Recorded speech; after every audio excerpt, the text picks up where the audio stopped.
Getting hit by a pitch is the most painful way to reach first base in softball.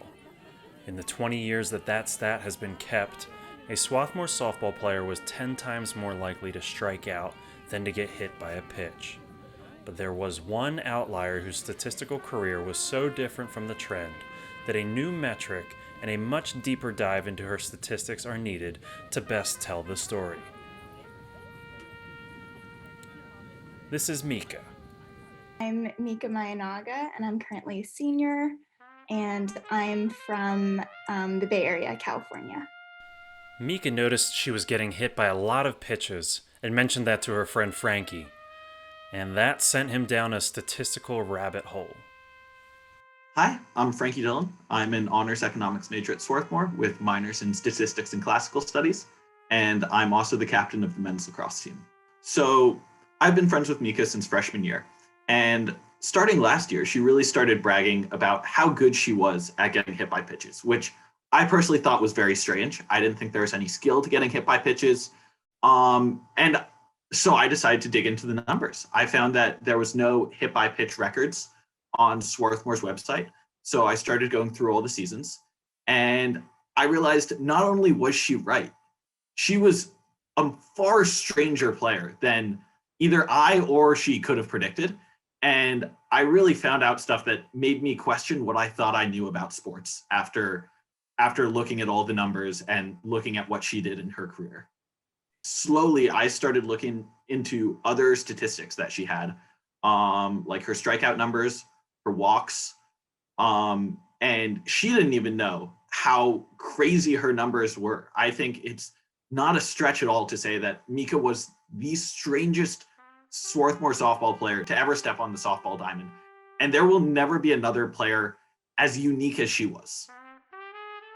The first season in the data set that I used, and the first season that tracked hit by pitch numbers, was the 2001 season, giving us 20 seasons of data, over 125 unique players, and 18,811 unique plate appearances. The average Swarthmore player gets hit by pitch around a little more than 1% of their plate appearances. Mika, however, found a way to get hit by a pitch over 6% of her plate appearances, making her first all time in hit by pitch per plate appearances, and her 2020 season was off to an unprecedented start.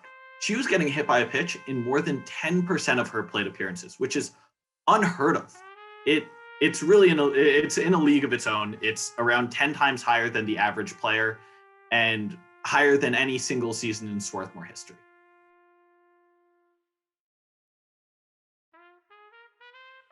Next, I decided to look at Mika's walk to strikeout ratio, which is generally a good indicator of how smart a player is at the plate. If they walk a lot more times than they strike out, they probably have a good eye. Most Swarthmore players are pretty average, around striking out around twice as much as they walk. But up here, you see the really great players. Only 6 players were ever able to get to walk more than they struck out. Here's Prakachi, who was, before Mika, the only player to walk twice as much as she struck out. But even Mika blew the all-time walks leader from Swarthmore out of the water when it came to walks to strikeouts, walking more than 3 times as much as she struck out. She quite literally breaks this graph. So I call my new made-up stat the efficiency of doing nothing.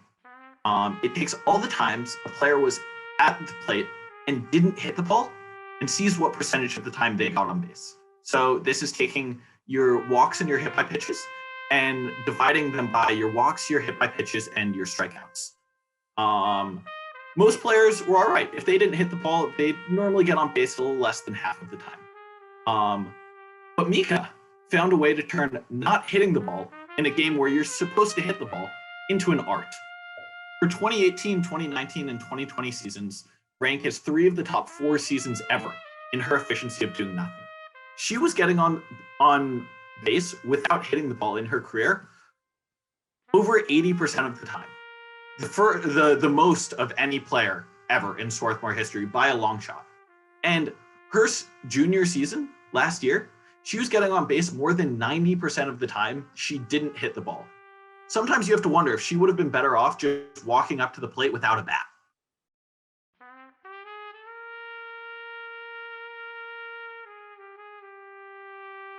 So, after spending so much time researching this, I asked myself, admittedly far too late, does any of this really matter? Does Mika's ability to get on base really amount to anything, or is it just a fun statistic that I've wasted way too much time looking at? The answer is yes, I've wasted way too much time looking at, but I want to see if she actually scored. So here I graphed the top 10 Swarthmore players in runs scored in their career by plate appearances. And here we see some really great players. Gold, Riley, Merritt Vike, who is leads Swarthmore in runs scored. And wait, that's 1, 2, 3, 4, 5, 6, 7, 8, 9. And here's Mika, all alone. In fact, Mika scored on over 25% of her plate appearances, which is insane. That means that she took her ability to not hit the ball and turned it into runs for Swarthmore, which isn't how the sport is supposed to work. That's not how any of this works. That's not how it works. That's not how any of this works. Mika ended her career first all time in hit by pitch percentage, with the lowest strikeout percentage per plate appearance, and the highest runs per plate appearance, which I think those three statistics combined being first is pretty incredible. During the season, I cannot look at my stats at all. It gets in my head. And so Frankie will, I think every time I'd have dinner with him or we'd be talking, he'd know exactly like my on base percentage, what batting average, but he wouldn't tell me.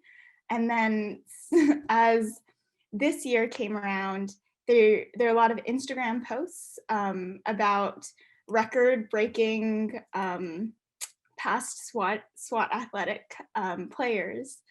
And then he said he remembered that I had told him that I got hit by pitch a lot, or that it was kind of weird and I walked a lot. And so then Frankie just went with the stats and came up with an 11-page paper that was really fun to read. The funniest part of the paper for me was his the efficiency of doing nothing. I love that stat. I think it's really funny. I got in touch with Mika's head coach, Melissa Finley, and had to find out just how rare these stats really were. From all the time that you've played and coached softball, have you seen that before? I have not, no. And I would be interested to know if that's ever even happened before. She does have a rare gift for getting hit by pitches. I do think, I will say, it is a skill that she has manipulated to her favor. But, that competitive piece of when, she steps in that batter's box, she's not getting out. So she's certainly not striking out, and she's finding a way to get on base. I do think it's an odd skill in my tool set. I will say that I don't move. I register, when I'm at bat, I register that the ball is coming towards me. And then all of a sudden it hits me. And so it's almost like I enjoy, or it's just a thing that happens and not something like a ball's coming at me, I should get out of the way. Probably because I rely on the arm guard so much.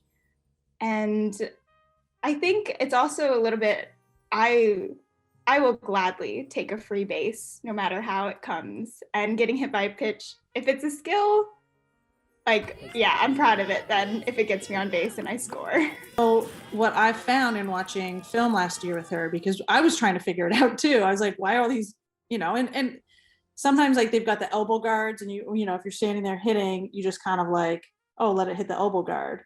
But you have to be careful with that because obviously if you get too far, the umpire's going to notice. But she was good at that, at just finding that sweet spot there. But then the other thing was she would start with a normal, even stance and then step closed. So pitchers might think, oh, there's a lane there if I want to throw inside. And then her stepping closed really cut off that lane. So that was kind of what I noticed in the video, was that she used that to her advantage and, took that space away from pitchers. I think it's that mental approach. You hear a lot about the mental side of the game, and While she's very talented athlete skill-wise, that mental piece for her, is kind of a rare thing, especially at our level. So I think, yeah, she just has a great eye. She will also hit and foul off a bunch of pitches in an at bat and has the ability to do that. And if pitcher wants to throw inside, she's not afraid to just let it hit her.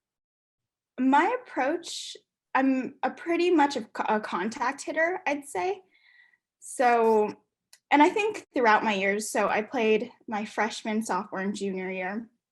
And I really honed in on, I'd say my junior year, on envisioning a box where if that ball wasn't in this box, I wouldn't swing, which is why I think my junior year, I walked a lot more and struck out less because I was just very focused on being a very good leadoff hitter where I just see a lot of pitches, get on base.